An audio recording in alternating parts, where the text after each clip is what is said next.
રાજ્યમાંથી ચોમાસું તો વિદાય લેવાની આરે છે, પરંતુ આ તંત્ર ચોમાસાને ક્યારે ભૂલવા નહીં દે, કારણ કે હવે તો ચોમાસા વિના પણ ભૂવાઓ પડવાનો સિલસિલો યથાવત જોવા મળી રહ્યો છે. તેમ કહીએ તો નવાઈ નથી. હવે બારેમાસ અમદાવાદ શહેરમાં તંત્રની એવી કામગીરીના કારણે ભૂવાઓ સતત પડી રહ્યા છે. ત્યારે વધુ એક ભૂવો નવાવાડજ ભીમજીપુરા પાસે રન્નાપાર્ક સોસાયટી નજીક પડ્યો છે.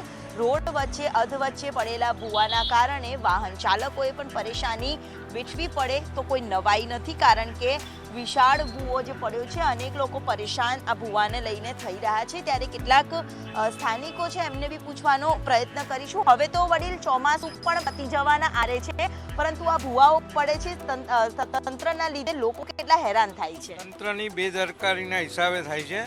આ બધી વસ્તુ જ્યારે રોડ કરતો હોય ત્યારે નીચે સોલ્યુશન એનું એ કરી દેવું જોઈએ, સોલિડ વેસ્ટ, પણ એ કરતા નથી અને ઉપરના બધા કામો કરી અને આખી વસ્તુ એ કરે છે આ લોકો, એટલે ભૂવા મોટા પડે છે. અહીંયાથી નીકળતા કેટલી હાલાકી પડે સિનિયર સિટીઝન? બહુ ડર લાગે, સાદા ટાઈમે એટલો સખત ડર લાગે છે નીકળતા તો. એટલે લોકો જે છે હાલાકી અહીંયા ભોગવી રહ્યા છે. અહીંયા જે ટ્રાફિક પણ થાય તો કોઈ નવાઈ નથી, કારણ કે અધ વચ્ચે રોડ વચ્ચે ભૂવો પડ્યો છે અને તંત્રએ આ બેરિકેડ લગાવીને કામ કર્યાનો સંતોષ માની રહ્યા છે. ત્યારે બીજી તરફ આ ભૂવાઓનો સિલસિલો ક્યારે અટકાશે તેને લઈને પણ એક સવાલ થઈ રહ્યો છે. કેમેરામેન મનીષ વાણિયા સાથે દિવ્યા ચૌહાણ, સંદેશ ન્યૂઝ, અમદાવાદ.